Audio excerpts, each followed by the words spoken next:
What's up, guys? Now, UFC 240 just wrapped up, and it was a decent card. Some good performances, some good finishes, a lot of decisions. And looking at that main event, Max Holloway defeats Frankie Edgar 250-45s and won 48-47. I personally scored it 49-46 for Max Holloway. I can see a 48-47 if you really want to reach and give Frankie Edgar the third round, but I thought Frankie won the first round where Max Holloway kind of took the whole round off. Right, he didn't really do much. He didn't really land any offense. And in the corner after that round, Max was told to pick up the volume, pick up the pace, and that's exactly what he did and started just taking over the entire fight. And Max was very counter heavy. Now, he only has a 1-inch reach advantage, but he is 5 inches taller, so the reach difference magnifies because of that. And Frankie had a very hard time getting on the inside. It was mainly because of his entries. Max Holloway kept his hands low, kept a wide stance, and whenever Frankie moved in or showed him something, he just moved back. Easily, just a big stride backwards. And it kept the distance at a constant, right? Whenever Frankie came in with a feint, that's usually what he did. He feinted an uppercut, faked some punch, and Max would just move backwards. Now, that can usually work when Max goes out and throws that jab, but here's a problem. Frankie Edgar never moved his head. So what good are those feints if you're not going to move your head at all? If you're not going to use, let's say, for an example, a peekaboo style, like a Mike Tyson or something like that. You're throwing the feint to get an opening, to get a reaction so you can enter on your opponent, but you fail to move your head when you have that opening, right? So Frankie's head was on the center line the entire fight, and that's why he kept getting caught by those jabs as Max Holloway was moving away. Max Holloway's exiting jab was world class. I mean, you will rarely ever see a fighter have a better exit jab than Max Holloway. I mean, it was so precise. A lot of it had to do with Frankie Edgar, again, not moving his head, but you gotta give that speed and the balancing of Max Holloway credit, man. And speaking about the balance, he defended, I think, 12 out of 13 takedowns. That's gonna pick up his takedown defense ratio pretty good. One of them, he did get taken down, a strong double leg. Frankie got under the hips and pulled him under, but Max just showed, man, the takedown defense is too strong. He is good at balancing, but he is extremely fast to fight hands. When someone gets a hold of him, he's fighting the hands immediately. And that was giving Frankie Edgar a hard time. But what was also giving Frankie a hard time was just the sheer size of Max Holloway. It looked like a lightweight versus a bantamweight in every way. I mean, the strength when they got a hold of each other, the pop, and Max Holloway's punches hurt Frankie Edgar in this fight. Frankie's known to have a good chin, but he's a little bit older. He has taken a lot of damage in his career. He's been knocked out recently, so I would suspect that his chin has suffered a bit, knowing that Max Holloway's not really a power puncher. He doesn't hurt too many guys when he hits them, but the size difference, man, it was huge. Frankie Edgar should be a bantamweight. He should have been a bantamweight quite a bit ago, He's only 5'6". He comes into fight night at around 155 pounds. I mean, there's bantamweights that come heavier than him during fights. So an interesting question for Frankie Edgar is, what is he going to do next? Is he going to stay at featherweight? I think he's going to have a very hard time fighting anybody else. I mean, these top guys are getting better, they're getting bigger, they're getting smarter, they're getting younger, and the opposite's happening for Frankie Edgar. And at bantamweight, at least he doesn't have a size discrepancy, right? He'll be the same size as those fighters there. Maybe even some will be bigger than him, like Marlon Moraes, which he won't fight, but Aljamain Sterling is probably a little bit bigger. Dominic Cruz is bigger, you know what I'm saying? Just gotta feel a little bit bad for Frankie Edgar. But you have to give him so much respect. He's fought the bigger guys his entire career. He fought a lightweight. Imagine him at lightweight today. I mean, he fought Benson Henderson, who's a welterweight today, I think. Is he still a welterweight? He did compete at welterweight. He's a pretty big lightweight. He competed against that guy and almost beat him. Imagine fighting like Khabib or Tony Ferguson. That would be a disaster. Yeah, but size doesn't always matter, but when you don't have the punching power to make up for it, like Henry Cejudo for an example, right, he could go up to bantamweight and do very well because he does have power. He has all the skills in his toolbox, and he has the fight IQ to come with it. Frankie really lacks in that punching power, man. He really has to outpoint you to win these fights or outgrapple you to win these fights. And when he cannot take the other guy down because, let's say, maybe a size difference or his takedown defense is so masterful, he's at a huge disadvantage in this weight class. So it was a great performance from Max Holloway. Clear, comfortable win. He looked very confident out there, very comfortable. And who these guys should be fighting next?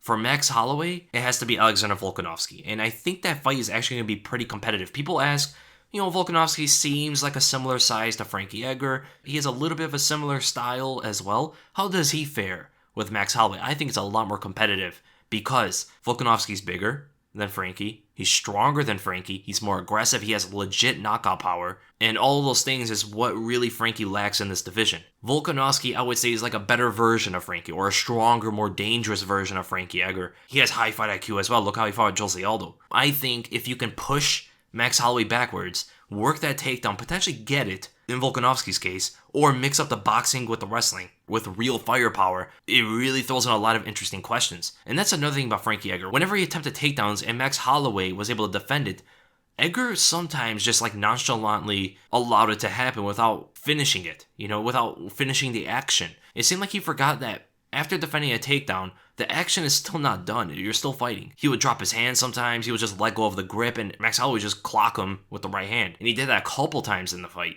But, yeah, Volkanovski should be an interesting fight for Max Holloway. The big fight I want to see, though, is Zabit. I mean, even this fight shows that the Zabit may be the most interesting fight for Max Holloway because it will be the first time in this division that he's going to face someone who's bigger than he is, with a longer reach, with legit striking skills, with legit wrestling skills, grappling skills, kicks and punches. Everything gets thrown in a hurricane of attacks. But Volkanovski deserves it now. Zabit has to fight someone. I mean, it's annoying when no one fights this guy. I mean, he's been ducked by so many people, but now he's at the top of the division. So, it would be smart to call him out now, probably take his spot. He's a bigger name now, because I really want to see that fight, man.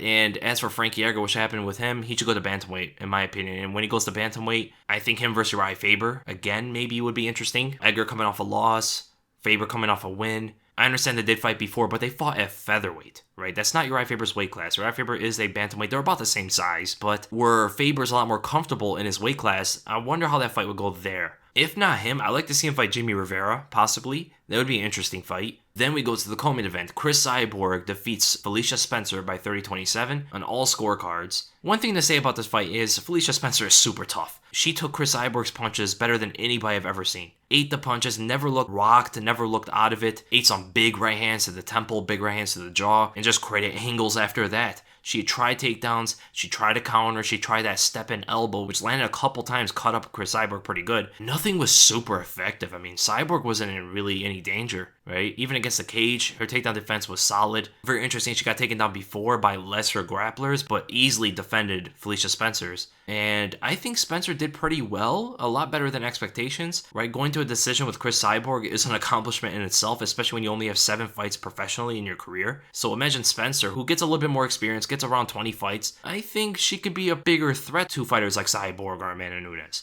And another thing is, Cris Cyborg usually blasts and destroys fighters with this kind of experience, and not being able to do so is pretty respectable for Felicia Spencer's toughness. But nothing else to really say besides Cris Cyborg needs to fight Amanda Nunes now. I mean, Nunes just defended her 135-pound belt, and she wants to go up to defend her 145-pound belt, and a rematch with Cyborg is the most fascinating fight for Amanda Nunes, period, throughout all weight classes, besides maybe Valentina Shevchenko, which is easily Nunes' hardest fight. And as for Felicia Spencer, who do you give her? You gotta sign someone new, because she just beat Megan Anderson. And she just fought Cris Cyborg, and she's not going to be fighting the champion Amanda Nunes, so you got to sign somebody. And I don't know who that would be. And another thing I want to say, Joe Rogan's commentating for the entire night wasn't really that great, I'm going to be honest. It wasn't his best night.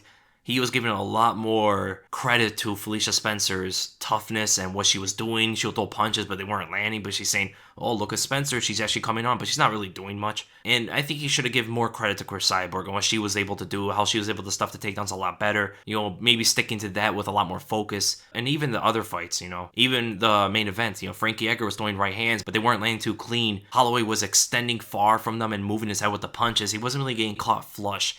But the commentators were making it seem like Frankie Edgar was knocking out Max Holloway, like he was landing flush and catching him when he really wasn't. And the greatest of all time stuff was kind of getting annoying, constantly calling Max Holloway the greatest featherweight of all time, the greatest featherweight champion of all time. Now that's pushing it way too far. I mean, championship status, I don't know how you can even debate him versus Jose Aldo's championship status. Defending a belt 7 times in the UFC, 9 times including WEC, which is very credible, compared to 3 times on Max Holloway's part, is a bit different. Yeah, just not Joe Rogan's best night. I like his commentating for the most part. He brings really good energy, and he's really good at synergizing with other commentators, no matter who it really is.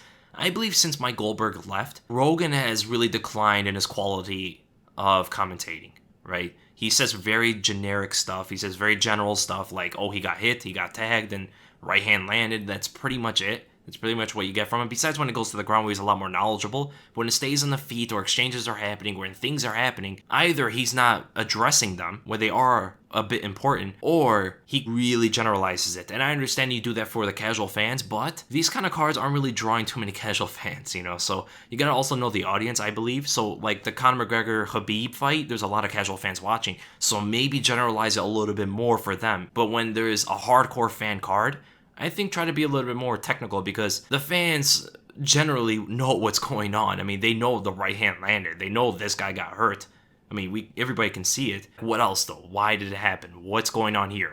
He moved this way. Why did he move that way? Is that why he got caught? But nobody addresses that. And I think that's extremely important. But then going to Jeff Neal, TKOing Nico Price in the second round. 2 minutes and 39 seconds. This fight was a war. Didn't last too long, but these guys poured their hearts out in there. I mean, there weren't too many exchanges, but when the exchanges happened, they were like an all-out blitzkrieg. I mean, hands landing flush, people dropping hard. I mean, it was exciting. And there was a point where they both almost knocked each other out. Jeff Neal landed a big left hand, which actually started to drop Nico Price. And Nico Price fell and hit his head on Neal's head and dropped him as well. So it was crazy. Nico Price actually got up on top, so you can tell the head landing on Neal did more damage than the left hand. Price is a hard head, man. And the hand speed of Jeff Neal was super impressive as usual. He fires his hands in rapid fashion. And not wildly. Down the pipe, very calculated. He knows where he's punching, and he knows how much to throw forward. But whenever he gets tagged, because Nico Price turned it into a brawl whenever that happened, Jeff Neal kind of got hit and threw a little bit too much into the exchange where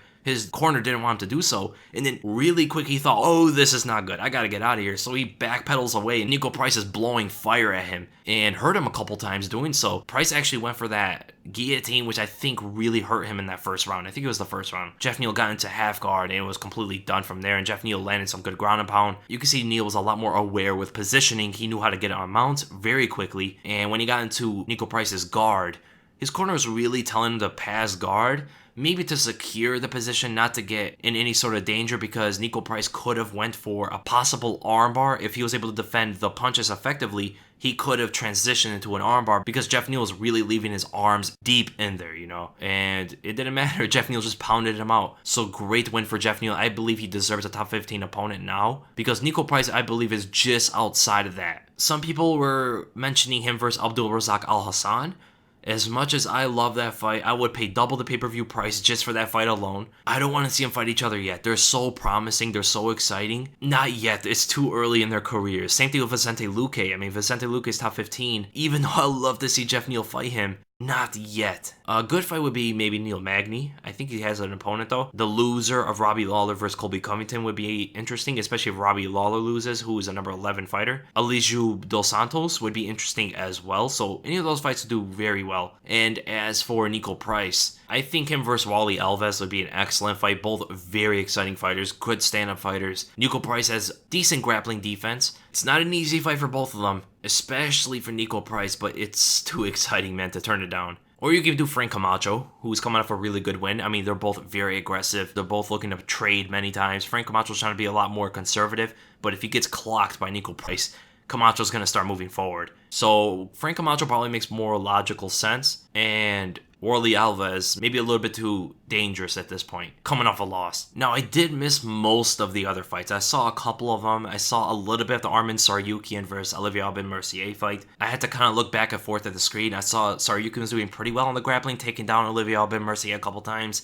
He had a hard time in the striking, and there were a couple things that he was doing. He was throwing right hands way too open. I don't know what happened. Some of his technique and his punches of what I saw, and some of his kicks actually, there was like no setups. There was no calculation to them, like when he fought Islam Makhachev. I understand he's 22 years old, but you expect fighters of that age to progress very quickly, especially maybe coming off a loss that you were very competitive in. Decent win over a good fighter, but, you know, some of the skills and some of the calculations were a bit off, I think, in that one. I saw a little bit of the Dawodu versus Poirier fight. Now, I've never seen Poirier fight before, but very wild. A lot of movements, a lot of big strides around the cage, big power shots, and that's pretty much it. He's the kind of fighter who would be very effective or the least effective depending on who he's fighting. And it seemed like Dewado was having a hard time initially with the movement. He didn't really want to give any big openings to Poirier because one big shot could be the end of it. Not doing anything crazy, looking to counter many times, and I believe he landed that left high kick eventually, and they don't call him mean for no reason. Man, you see how he stared down Poirier when he dropped him? Dewado is an exciting prospect, man. I cannot wait to see his future in this division. And then we go to Deiveson Figueredo defeating Alexandre Pantoja, I believe that's how you pronounce it, by decision. I mean, the distance management for Figueredo was everything in this fight. Fought like a fencer, like usual. Left hand out there looking for the big right hand, and he was catching Pantoja with hard shots, man. Dropped him a couple times. I know for sure one time with that straight right hand as he entered quickly, but the right uppercut, right straight, right hook, extremely precise, man. And his takedown defense, major improvement to that, man. I don't know what happened when he fought Juicy Formiga. I don't know why he performed the way he did. He was very tentative, didn't do a whole lot. I expected this kind of Figueredo in that fight, and I'm glad we saw it. It looked like he really had a point to prove. In defeating the number 3 ranked opponent, Figueredo was one fight away, I believe, from a title shot. And who should Deiveson Figueredo fight next? I think him for Sergio Pettis probably makes the most sense. I don't know if Pettis is moving up to bantamweight, but if he's not, I think that makes the most sense because he just beat Pantoja. He lost to Juicy Formiga. They could probably do a rematch, maybe. Joseph Benavidez is most likely going to be fighting Henry Cejudo next, and Cejudo after that might be defending his bantamweight belt. He's number 4. He beat number 3. He lost to number 2. Number 1's busy. Number 5, and maybe the next one, Sergio Pettis. And I really favor him in that kind of fight. The slickness of Pettis can be pretty interesting competing with the flashiness of Figueredo, the way he fights like a fencer. Maybe leg kicks can get to Figueredo, but his power is nothing to be trifled with. So I love that fight. I think it's a very interesting fight. And as for Pantoja, I guess him versus Tim Elliott. Tim Elliott is number 6. That makes the most sense as well. And I miss all the other fights, so I'm going to catch up on those. But I hope you guys enjoy the reactions. And if you did, make sure to give it a thumbs up. If you enjoyed my content, make sure to subscribe. My next video is going to be a breakdown. It's most likely going to be the main event. Maybe I could show some things I was talking about in this reaction video. And be on lookout for that. And again, thank you guys so much for watching. And I'll see you in the next video.